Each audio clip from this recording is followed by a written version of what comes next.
aspettiamo il torneo delle regioni in Umbria.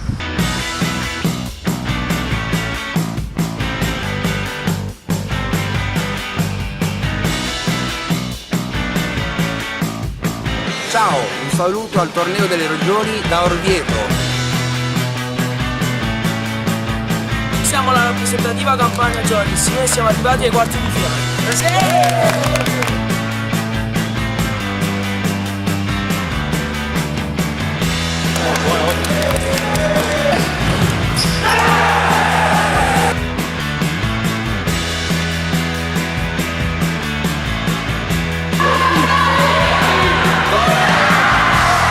Ringraziamo la Lega Nazionale di